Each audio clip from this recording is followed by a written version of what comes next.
Tonight on an all-new 2020, Confessions.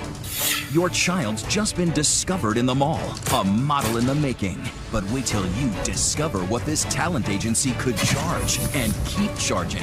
If it's something that you want, then it's just money, you know? Right. Our hidden cameras latch to a 12-year-old, catching their hard sell, pitching dreams, but not always delivering. You can't make a child cry in front of their parents. Lights, camera, come on. Plus, doggy cam confessions, legit emotional support animals, or just a con to fly Fido for free. I lied. My one aim was to get my dog on the plane with me. With nothing but a meaningless form off the net, can we pull it off with an albino hedgehog and a rented rabbit? Hi! The fur is flying. Plus, is Nurse Jackie for real? Real nurses tell all. Some who will steal your drugs, even when you're in agony. The painkiller abuse among nurses is really a silent epidemic. You won't believe what's going on behind that hospital curtain. Tonight, Confessions. Here now, Elizabeth Vargas and David Muir. Good evening, and we start right off here tonight with our first confession affecting so many parents out there and taking place where so many of you are probably heading this weekend. The mall. You might run into those so-called talent scouts discovering your children. Right. They're armed with portfolios, clipboards, offering your kids a shot at a career and money. Only you're going to have to spend some money first. Our hidden cameras caught the sales pitch playing on the dreams of you and your child. Here's Rebecca Jarvis. They all started small as child models before Cameron, Brooke, and Angelina hit the big time. Oh, man. And what parent hasn't gazed at their own child and thought, you ought to be in pictures? Actually, how old your son is? Oh, he's 3. 3? Perfect. And if a talent scout swooped in like this, they'd be all ears. We're actually looking for kids this age for print, for modeling, for commercials. Maybe this scene looks familiar. Scouts at a suburban shopping mall approaching parents and their kids with a seductive pitch. There's always a great opportunity. At this New York area mall, these scouts work for a company called Interface Talent. Now all parents think their kids are special and are thrilled to hear that someone else thinks so too. They were scouted by our scout, so this is huge for them. They were chosen out of all these other kids. Meet our first confessor, Trisha Cariglia, who came from other talent agencies before getting work at the Interface office near Boston. The job there? To get the parents to trust you and the kids to love you and look at the kids and say, wouldn't you love to do this? And have the kids be begging the parents. Our next confessor is Laura Lasala. Based near Boston, Laura tried the music business and interior designing before working up to the executive ranks at Interface. What were they looking for? Anyone. Anyone, that is, with a child and a checkbook. They would just go right after them. Ma'am, ma'am, ma'am, hi. They would, walk and follow them if they had to. One of their starry-eyed clients, 12-year-old Isabella. Isabella's danced competitively since she was 5 and has big dreams. What do you want to do? I'd like to be an actress. You're about to see the sales pitch Isabella and her mom Letizia heard from Interface. But there's something the scouts at this mall don't know. Isabella and her mom already have a gig with us. We recruited them to go undercover with hidden cameras. Okay, let's put it on the inside. Posing as a family friend, one of our producers enters the mall with them, where, sure enough, just minutes after walking in, We're looking for girls around her age for modeling. they hear about a parade of successful Interface clients. She ended up on Levi's commercials, so she's done commercials. We have people in TV shows too. Was this something where she could, make money? Yeah. And the scout soon utters the F word. Free. It's no cost, it's no obligation.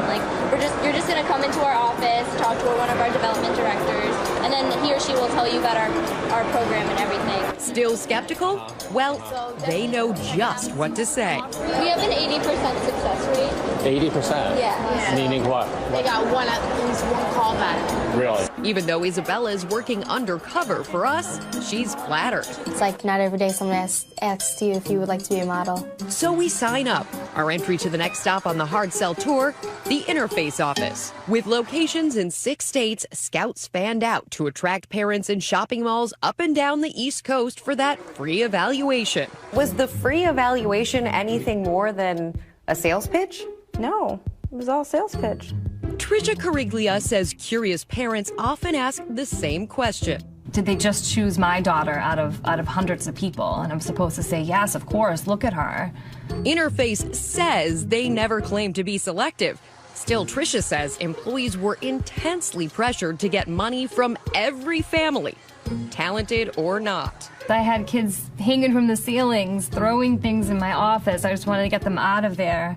But still, I had to try to sign them. Today, one of the development directors starts with a seemingly innocent request. Now, before I get started, Isabella is a minor. I just need to see 2 forms of ID from her. But hold on. Our insiders told us there may be an ulterior motive here. By getting parents to open up their wallets now, they'll know there's a credit card in there if parents later on claim they can't pay. The next step? Buttering up Isabella.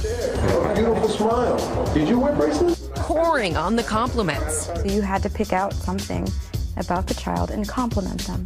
And if you couldn't? Oh, there's always something. It doesn't mean that they're the most gorgeous thing in the world, but you're trying to make them feel like it. Then our development director starts, well, directing. He's even got a prop. I'm gonna count to 3. I'm gonna say action. I want you to look at your mom and go, Mom, stop. Can you please buy me some pizza? Oh, thank God. All right. I'm sorry. Yeah, good. This is gonna be pretty easy. 1, 2, 3, action. Mom, I'm sorry. Can you please buy me some pizza? Oh, she gave you the puppy eyes. All right, good job. Listen. The point was to have them impress you first. So first, you are, wow, what an impressive singing voice. I bet you heard some really bad singing voices. I sure did. And you just grinned. Yeah. Next thing we know, they're tempting our tween with a turn on television. So you would love to see yourself on TV? Would that be cool? That would be really cool. Okay. And just like at the mall, out comes that finder with a bevy of beautiful kids who booked professional gigs thanks to Interface. Dominic, with the mohawk look. They love his style. He ends up in Ugly Betty as the brother. He does occasionally pop in a disclaimer. Sounds very promising. Well, no, I never promise anything. I tell you that there is no fortune in family. I told you that from the very beginning. You have to have realistic expectations. But then jumpstarts Isabella's dreams with a familiar refrain. Do I have a high success rate? Yes. I have an 80% success rate in placing you to an agent or manager. But it sounds like you think Isabella's got a lot of well, it's more potential. Yes, I do. Do I feel like Isabella has a lot of opportunity? Absolutely, I do. Isabella's sure hooked, and this development director knows it's time to hit him up for big money. I would love to invite Isabella to come back so I can do her first professional photo shoot with us.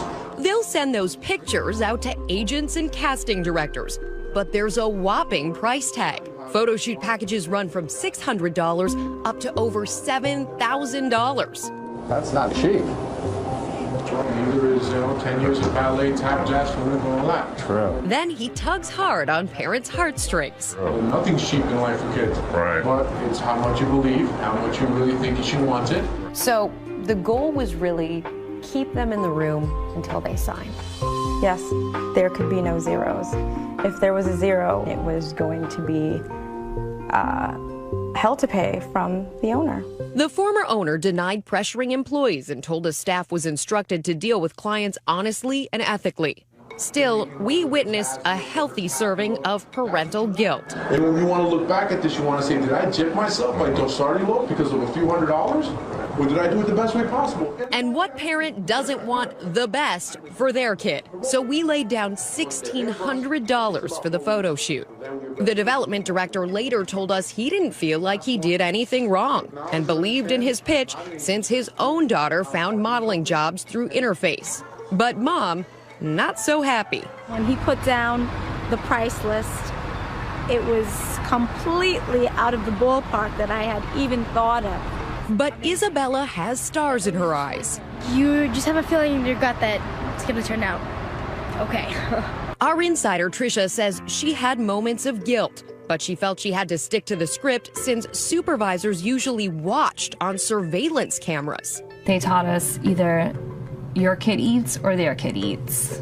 The owner of Interface denied that anyone would say that. Still, Tricia says she snuck outside away from the cameras to warn parents off. I would actually take a mother aside and say, just cancel. Just believe me, just cancel. My paycheck didn't matter actually anymore. It was more these kids' dreams. Coming up next, the photo shoot. Smile. The pressure. Very tired, hungry, and grumpy. And an unexpected twist as Isabella chases her dreams. Parents were in for a big surprise. Yes. Will Isabella get a gig? Stay with us.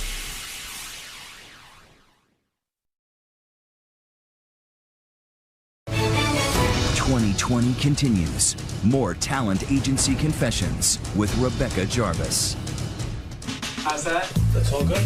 12-year-old Isabella hopes she's an actress in the making.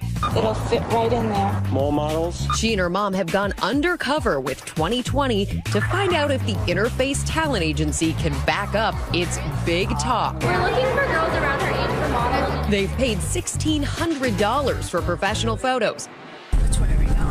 And today is the shoot. Hi, how are you? We're just gonna hurry to bring you guys back, okay? Parents and kids are everywhere. Excited? Yes. Isabella gets her makeup done. Are you having fun? Yes. And her hair. Take deep breath. And then goes through 5 different outfits. 7 long hours later. Very tired, hungry, and grumpy. Well, you look gorgeous. Thank you. Many parents will shell out big bucks on photos to make their kid a star.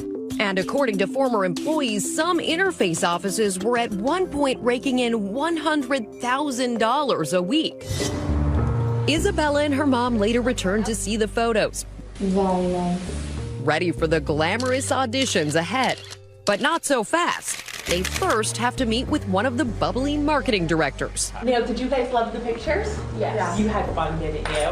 She's beaming about Isabella as she reviews the photos. I felt like this was a very natural smile. She has like that actress type of look. And then it's game on for one final sales pitch. We're not here to make her famous. What we're going to do is make sure that she's getting in front of these companies and we're getting her the opportunities, kind of like job interviews. Big surprise. That'll cost us. A minor photo printing fee was briefly mentioned earlier, but what she's urging today, at least 400 photos, turns into major bucks. So you're talking like 800, like over $1,000. For this option. And then we also have an online option. She pushes a 2-year online option with unlimited print photos for $1,400. So this would give her 24-hour exposure, 7 days a week. This is absolutely the better investment. Hearing about the big bucks they need to shell out yet again, Lara Lasala says parents' jaws often hit the floor. They felt like chumps. Yes. They were completely blindsided. They're stuck. She says some parents cursed and even threw things. They're upset. They have no choice. They have to pay for it. This marketing director doesn't let up on that pricey 2-year deal. Wow, I wish we would have known we were getting ourselves in here. I think just a year. Yeah, a year from now. But just paying for a year, she makes clear, is a waste of time. I really don't recommend a year for her. I really, really don't. But just a year is not really going to get her anywhere. Like, I'm being honest with you. But at $1,400, we're wavering. So she brings up that 80% success rate we heard about earlier. We do have over 80% success with all of these, but I will say the clients that, have more time of exposure, they just do a lot better because they get more opportunities. But Interface defined opportunity not as a job, but any exposure to an industry professional, which could mean an audition or simply a meeting with a talent agency that may charge even more advance fees. But wait, slow down a moment. Back in the office, Letizia is still holding out on the high price, but Laura says that's expected. Directors were trained on rebuttals, and they knew what to say and when to say it. It's just not a lot of time. What if it takes... Sure enough, the marketing director calls upon a classic deal-closing tactic, cutting the price to make them think they're getting a bargain. And I will help you with $200 if it is about the money, as long as she wants to do this long term. Exhausted, we give in and pay through the nose. And silence because she's a minor. $1,200 for 2 years of marketing Isabella's photos. That's on top of the $1,600 we already paid for the photo shoot. A grand total of $2,800. These prices did scare me a bit. If it's something that you want, then it's just money, you know? Right. Granted, Isabella's mom is going along because 2020 is footing the bill. And then do you want to pay with a credit card? Eventually, our insiders say they soured on the company they once believed in. I hated it. You can't make a child cry in front of their parents saying you don't love me. That's terrible. I would never do that. But people were doing that. They were doing that. But are the sales tactics at Interface the same everywhere in the industry? Here at the world-renowned Central Casting, they warn being asked to pay anything up front is a red flag. You shouldn't have to pay any money in order to get work. Jennifer Bender is an executive here. They've been supplying extras for 80 years. New recruits all get the same speech. We do not charge you guys to sign up with us. It's free. They'll sign up anyone who walks in the door, and even the basic photos they take are free.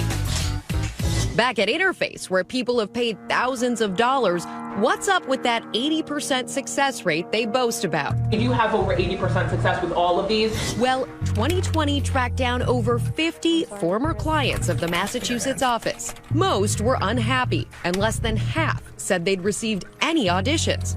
Just 5 told us they got real work. And still, former Interface owner Roman Vintfield stands behind success stories like these. Interface has been really helpful in getting the kids out there. Interface helped me get my career started by helping me get the right headshots, photos. And says the clients we talked to came from an office in a tough market, insisting most other customers were happy. But how did Isabella do after a year? How many auditions did you get? 0. 0. If they told me I was such a model and I wasn't like an average kid, then why didn't I get the call? As for our insiders, they told us they'd strongly believed in the company until seeing through the hype, they said they'd also been fed. Do you feel guilty? Yeah. What do you think you did? Misled people. But I'm here because I want to shed some light on it, but also because at the time you really didn't think that way. Former Interface owner Roman Vintfeld dismisses LaSala as a very disgruntled ex-employee. But the Florida Attorney General also felt his company was misleading parents and filed a lawsuit. But after bad publicity in several cities last fall, the company is now facing serious complaints from the state. Interface shut down, saying it was insolvent. Still, Vintfeld tells us he was proud of providing opportunities to countless people. Trisha, not so much. I felt bad for these people. Being a mother myself and really wanting to do this for your child and ultimately crushing your child's dream didn't sit well with me. So, could you say no if your children were begging you for a chance? Let us know on our Facebook page and Twitter. Use the hashtag ABC2020. And when we come back here tonight, some other adorable faces you couldn't resist. Dogs on planes, even a hedgehog and a bunny. It is Easter after all, but find out how they got on. Next, Canine Confessions. Are some people using phony support dogs to take airlines for a ride? So she took part in the little scheme. See how easy it is to book a free ride for a hedgehog and a bunny. Hi! I don't think I've ever seen a bunny before. Frequent flyers or fakers? When we return.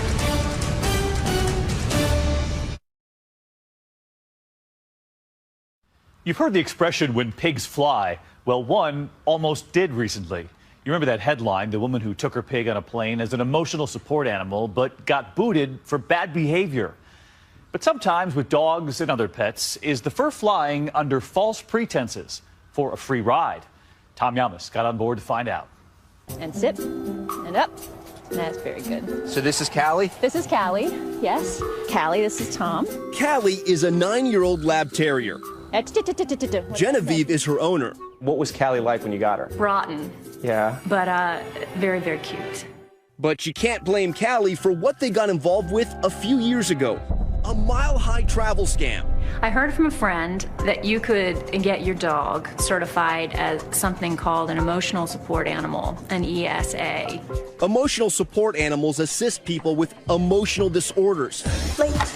Yes. Not to be confused with service dogs, like these being trained in Santa Rosa, California, who help people with physical or mental disabilities. Very good. Emotional support animals provide a valuable service.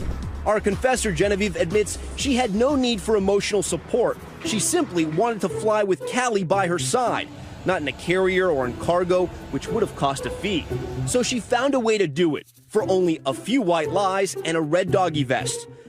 She found a website that, for a fee, provided a psychological questionnaire. It was a website where I was able to answer questions about possible emotional symptoms that I had. And if I answered them in a certain way, I could get a diagnosis. What was your diagnosis? It was panic attack disorder. You seem like a very level-headed, calm person, not someone who would get panic attacks. Yes, I lied. She lied, and the website made it easy. So I was able to get a letter with this diagnosis on it, and that meant that I could begin taking her on airplanes with me. By law, airlines must allow emotional support animals to fly for free in the cabin with anyone who has a letter from their doctor or mental health professional. The problem is pet owners like Genevieve find it easy to take advantage of the law and the airlines. I flew about 6 times with Callie, and I think they looked at my letter twice. So we wondered just how easy is it without a doctor's note to claim any pet is an emotional support animal who gets to fly for free. Just watch as I convince my pal Archie to go undercover. At the official sounding United States Dog Registry website, they mention the need for a mental health letter, but don't ask to see it. And for $254 with expedited shipping, they sell us the deluxe kit including a leash, a vest, a photo ID, and this certificate with Archie's name on it and a registration number. It looks very official, but it means nothing because it's not a letter from a mental health provider. It's just a certificate from some website. So, is my best friend clear for takeoff? We're about to find out. Off we go to Kennedy Airport in New York. We called ahead to tell him that I was coming with an emotional support dog, and at the JetBlue counter, Archie and I don't even get a chance to flash our shiny new certificate or that dog tag. They just send us on our way. Normally, Archie would have to travel in a pet carrier under a seat so he won't bother or slobber or scare other passengers. Now he's cruising the aisle and sitting right on my lap. Let's point out here, the airline is doing nothing wrong. They're allowed to ask for documentation, but they're not required to. They don't want to embarrass someone or put them on the spot. If in doubt, accept someone's presence with their animal at face value as an emotional support animal. We decided to expand our Noah's Ark of phony emotional support animals. Will one of these websites help us fly with a rented bunny named Leo? This time, we click on a website called ESA Registration of America, and they're encouraging video. Simply fill out the registration form, and you'll be well on your way to living a happy, hassle-free life with your emotional support animal. The site also mentions the doctor's letter, but again, doesn't ask to see it. And for $99, they sell us the ESA VIP kit, including a snazzy certificate with Leo's name on it. We call ahead. Delta tells us bring documentation, but at that ticket counter, no one asks to see it. Leo the rabbit charms everyone at the gate. Oh my goodness. Hi. I don't think I've ever seen a bunny board. What's her name? Leo. Oh, hi, Leo. The agent snaps a picture, and just like that, Leo is taking the short hop from Boston to New York. As we find our seat, we get some funny looks. Leo is a lionhead rabbit, so he's bigger than your average bunny, and just like Archie, he's allowed to be right on my lap for the entire flight. Pretty good flying companion. He even delights battle-hardened flight attendants. I've never seen a rabbit. I've never seen a rabbit. Made my month. And they've seen it all. Airlines are not required to accept reptiles, but they still see some unusual animals, like pigs and even miniature horses. But now we raise the stakes. How about, I don't know, an albino African pygmy hedgehog named Snickers? Hey, no problem. the ESA website sells us that same meaningless certificate, and it's got her name on it right there. So we're at LaGuardia Airport, and we have our albino hedgehog named Snickers. He's about to go on the flight with us, so we're going to check in to see if they let us fly. But this time, it's not so fast. The Delta agent makes clear the piece of paper might be good for lining Snickers' carrier, but that's about it. Without a doctor's letter, our hedgehog is going nowhere. If Snickers wants to get to Boston on this night, she's walking or waddling. What's his name? Snickers. Another day, another airline. We booked Snickers Newark to Nashville on Southwest. The agent again wants documentation, but this time our cockamamie certificate is accepted. Once again, Snickers and I catch an airline worker in the act of showing kindness and compassion. And nobody stops us as I carry my prickly buddy through the terminal, in the boarding lane, even right into the cabin. We asked the airlines about the problem of fake emotional support animals. Their trade group, Airlines for America, says we trust our passengers are honest in communicating their need for service assistant animal support. United States Dog Registry declined to comment, but ESA told us that its certificate is a valuable supplement to a doctor's letter. At first, Genevieve didn't see anything wrong with faking an emotional disorder so she could fly with her dog. I didn't think this would be harming anyone. I thought this was harmless. But this is not a victimless hoax. Advocates say they fear that poorly behaved pets on planes give people who really need emotional support animals a bad name. That's what Sonia Lashinsky is afraid of. It's like faking needing a wheelchair. You see someone faking it and their dog is barking through the whole flight. You know that one of these days someone's going to turn around and say, that's it. No animals in cabin at all. As for Callie, her days as a frequent flyer are over. Genevieve grounded her and hopes other fakers will do the same. When I did it, it was just too easy. If I told you it's still that easy, what would you say? Then I'd say that I hope we can make some changes. And just so you know, no animals or humans were harmed in the making of this story. So, if you were squeezed in next to a rabbit or a hedgehog or a big slobbering dog and found out they weren't real support animals, would you stay in your seat? Use the hashtag ABC2020 to let us know. David and I will be right back. Next, confessions from the hospital floor. Nurses helping patients and helping themselves to their unused drugs. She was putting the waste in her soda can. Why July is bad for surgery. And when is a patient a PETA? Pain in the egg? When 2020 returns. You know that curtain they pull around your bed in the hospital? Well, we're about to pull it open as nurses tell all. Why shouldn't you go to a hospital in July? And if your pain medication isn't kicking in, could there be a reason, like the nurses are taking it themselves? You're not going to believe what can happen. Nurses even hazing each other. Deborah Roberts checked in to check it out. Now calm down. Nurses can get a bad rap, from cranky Nurse Ratched to woozy Nurse Jackie.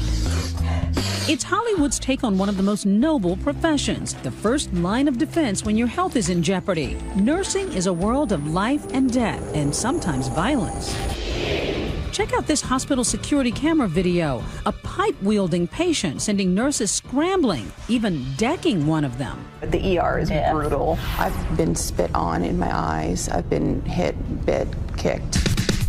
These three devoted nurses are bravely pulling back the hospital curtain, confessing some of the secrets in their profession. For instance, you've heard of Code Red and Code Blue? Well, Roe, a 7-year veteran who's worked in 3 different ERs, says some nurses have their own private ones. Is there a code name for a rude patient? I've heard PETA thrown around. PETA? Pain in the egg?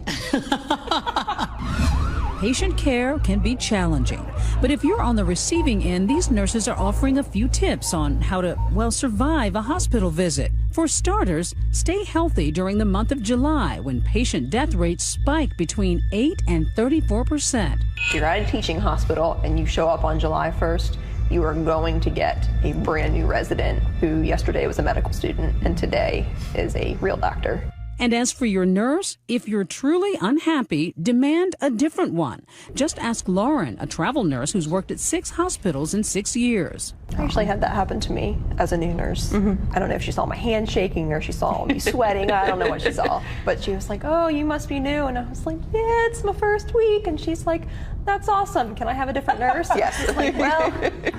Still, there's a benefit to having a fresh, energetic newbie like Christy, who's only been working about 11 months. Because I'm new, I have that passion. I want to go and I want to save the world. Some of the people that I have worked with in the past, they are burnt out. Those grueling long hours can clearly take a toll.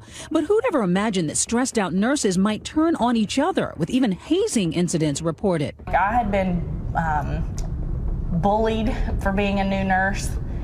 Bullied? Yeah, absolutely. Have you ever heard the term nurses eat their own? Or eat their young. Yeah, nurses eat their young. Oh, yeah. I went through it a lot, and it was because I was a new grad. I think for 6 months, I cried in my car on the way home. What kinds of things did they do to you? You would get overloaded with patients, and they would not help. And if you're not drowning fast enough, they're more than happy to throw you another anchor. When nurse bullying comes in the way of patient care, it can be really dangerous. The American Nurses Association says bullying is real and they're working to create safer conditions, but told us in a statement that for the past 13 years, nurses have held the top spot as the public's most honest and ethical profession in America. It's a high-pressure, high-stakes world for nurses. They have to work sometimes up to 12 to 14-hour shifts without breaks. Alexandra Robbins interviewed hundreds of nurses for her book, The Nurses, and found that most are compassionate and selfless. Yet she was stunned to discover how many are addicts, even stealing their patients' meds. The painkiller abuse among nurses is really a silent epidemic. Since they're involved in medicine, they believe that they will be able to handle the narcotics more than they actually can. And so it's a surprise to them as much as to everybody else when they become addicted. With easy access to drugs, some estimates say 8 to 20% of healthcare professionals use and abuse substances. And get this, there's no universal drug testing in the industry, which can leave patients at risk. Accused of stealing patients' pain medication.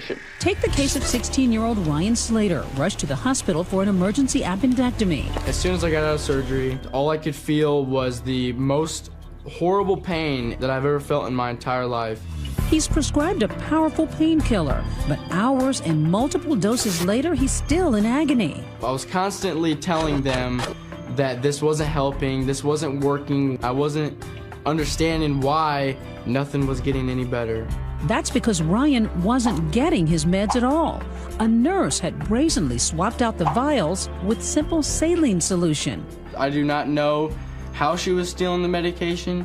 All I know is that I had just gotten complete organ removed from my body and received nothing to numb the pain. The hospital, calling it an isolated incident, says it's taken steps to avoid a future occurrence. That nurse had her license revoked. It's incredibly easy to take medications if you truly wanted to. How could nurses get away with it given that you have this system where you're supposed to have it documented?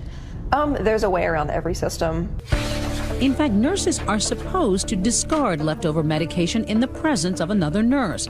But in the heat of a hectic day, it doesn't always happen. I've accidentally taken home medications. I mean, it's a crazy day in the ER. I meant to waste it, and then by the time you think about it, you're emptying your pockets at home. I always bring it back the next day. However, addiction is a common problem among hospital staff, not just nurses. Roe recalls catching a nurse red-handed at one of her previous hospitals.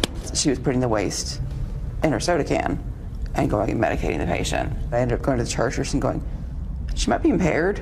You need to pull her off the floor now because that's a risk to patients right there. There are ways that nurses can get help without losing their license and without putting patients at risk. It's really too quiet of an issue, and people need to talk about it more.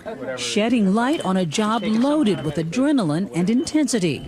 Still, nurses consider their work a calling. You know the saying, nurses are angels in comfortable shoes. Nurses are the unsung heroes of the hospital. It's the nurse who's with you from when you get in to when you leave. Which brings us to perhaps the most important tip of all. Be nice to us, and we will go above and beyond the regular nursing care that you're going to get. Have patience with your nurses and care about us just as much as we care about you. Next, car confessions. That was then. This is now. The new Repo Man on today's biggest foreclosures. This is the Repo Ninja. It sounds so sneaky. So high tech, he can steal your car in 10 seconds. What are the tricks of the trade? Repo Ninja, when we come back.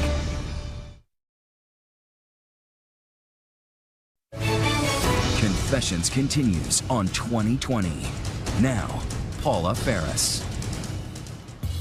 Just act natural. This is the image most of us have of the unloved Repo Man. Lowlifes using Slim Jims on cars in the movies. Or acting like crazed cowboys on reality TV. And who are always, well, let's call them misunderstood.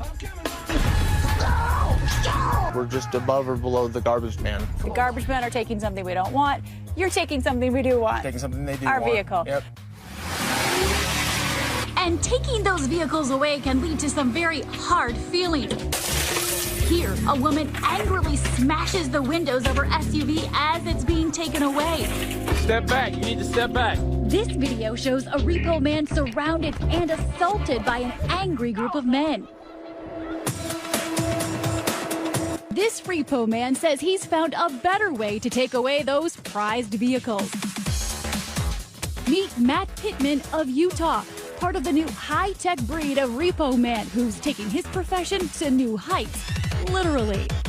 Americans owe almost $1 trillion in auto loans, so business is booming for Repo Men like Pittman, and he's not at all reticent about revealing the tricks of his trade.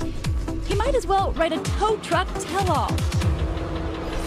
This is the Repo Ninja. The Repo Ninja. I named it that because it's so dang quiet. I will creep up right next to somebody's house. Their window, their master bedroom will be right there, and they will just not hear it.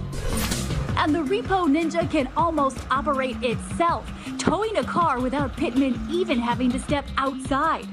Back in the day when we had to get out and actually hook chains, get up underneath the vehicles and do things like that, there was a lot more accidents and injuries. Check out. Pittman is brash and unabashed, even mounting cameras on his head and the back of his rig to film missions for his YouTube channel called Repo Nut, a name he's even put on his own line of clothing. Just started learning the tricks of the trade and grew into it and loved it. Okay, what are the tricks of the trade? Knowing how to basically steal vehicles legally. Legal, yes, but certainly unnerving. For instance, Pittman uses software that makes them a kind of digital bloodhound, tracking people through their cell phones. I'm going to put you to the test. You say you can track me just by my phone. Absolutely. And you can do it quickly, right? Yep. Okay, try to find me. All right. I drive to a remote location when I suddenly receive a mysterious text on my cell phone. I received this weird text message.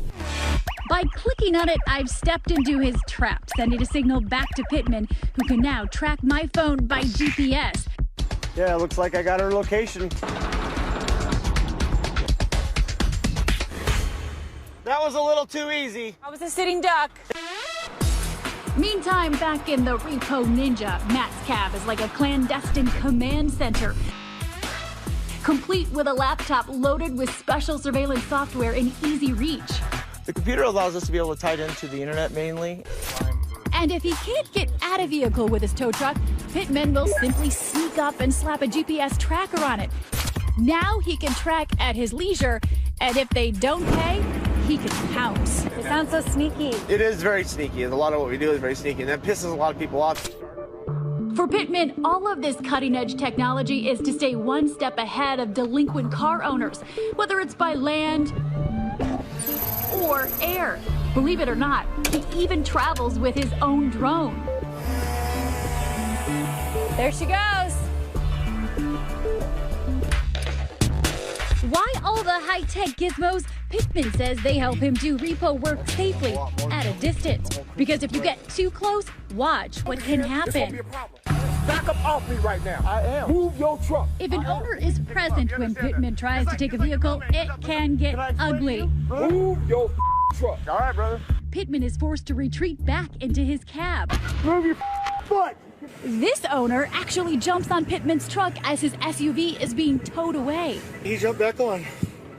Here's the cops. And the police have to intervene. Go over there and I'll talk to you. Hey, I got no reason for any trouble. Here, after Pittman is confronted by an angry crowd, This has a lien on it. You cannot take it. he suddenly takes off with the vehicle. So they start getting feisty with you? Take it. The men chase him down the road, and Pittman is lucky to be able to pull up next to a cop. We don't. It's private repossession. He says his new high-tech tools keep him safer by helping him do repos by remote. Perhaps his most controversial tool, engine shut-off devices that are installed in cars when the owner has dodgy credit. From the comfort of his cab, Pittman uses his laptop to prevent a car from even being able to start. When he turns the car off, the next time he goes to try to start it, it won't start. The car is now a useless hunk of metal, which Pittman can go pick up later at his leisure. Finally got this guy hooked. I mean, I won't do my job, but...